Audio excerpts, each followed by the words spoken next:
ليس البر أن تولوا وجوهكم قبل المشرق والمغرب ولكن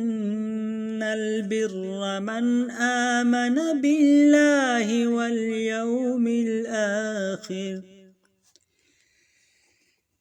آمن بالله واليوم الآخر والملائكة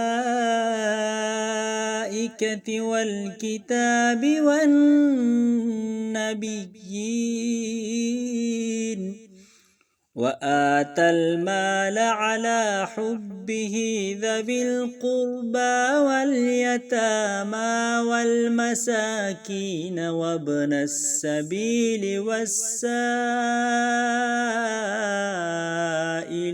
وفي الرقاب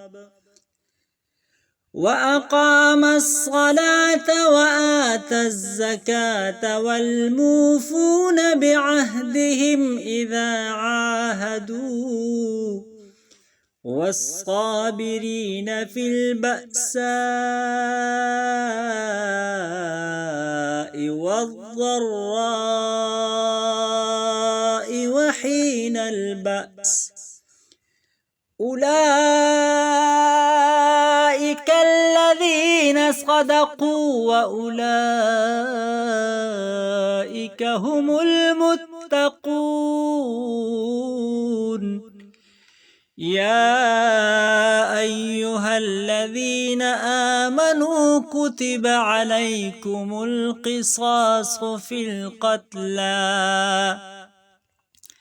الحر بالحر والعبد بالعبد والأنثى بالأنثى فمن عفي له من أخيه شيء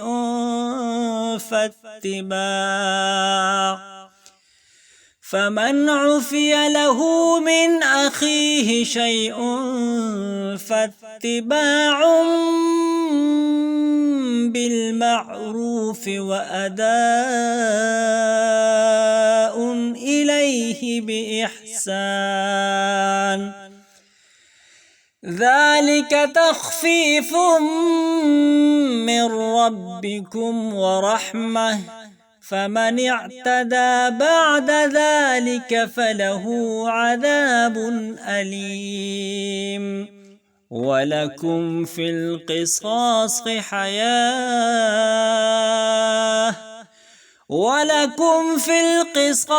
حياة يا أولي الألباب لعلكم تتقون.